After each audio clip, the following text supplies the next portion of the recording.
All right, we're going to continue with magnetic fields and forces.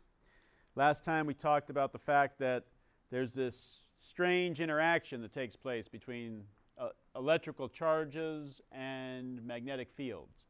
There's a force. We do get a force in some situations, but only in special situations, right? If a charge is at rest in a magnetic field, there's no force.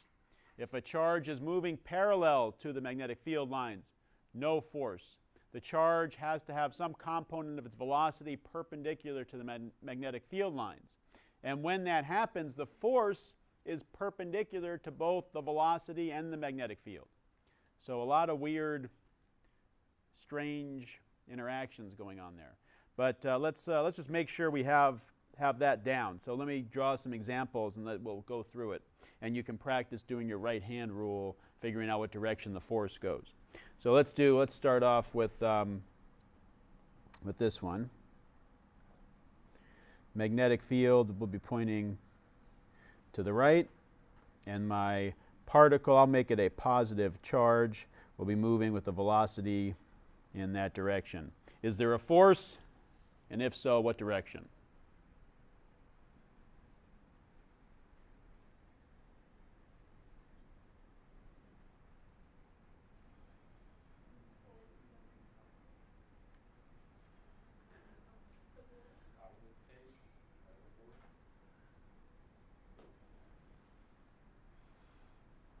So you put the way I do it, I put my fingers in the direction of the velocity, and I kind of curl them, roll them towards the magnetic field, and my thumb points in the direction of the force on a positive charge. This is a positive charge. So when I do that, my thumb points into the board. So F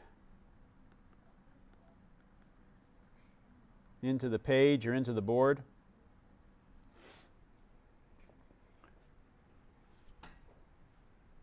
We good with that?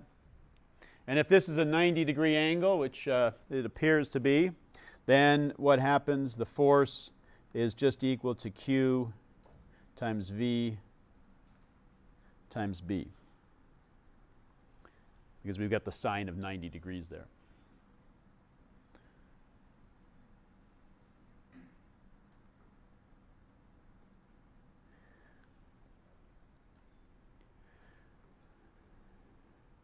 Okay, how about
B? What do we get for B?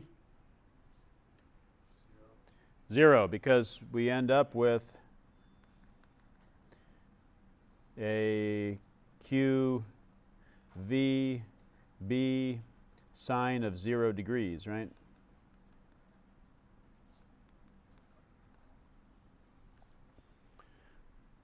It's in line with the magnetic field. It's aligned parallel to the magnetic field lines. No force. C? 0 because V equals 0.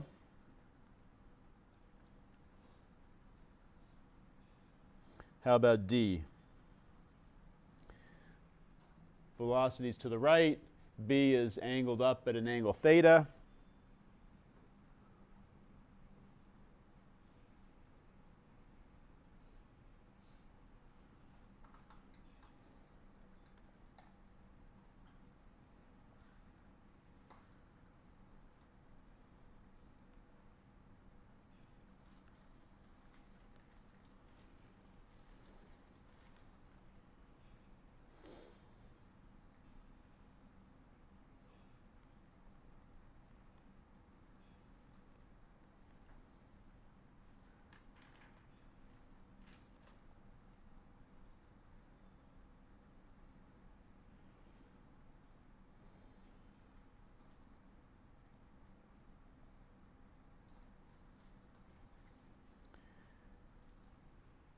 D, do we have a force? Yes. What direction?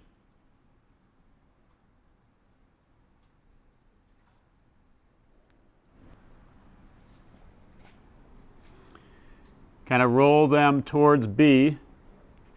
And what direction is your thumb point?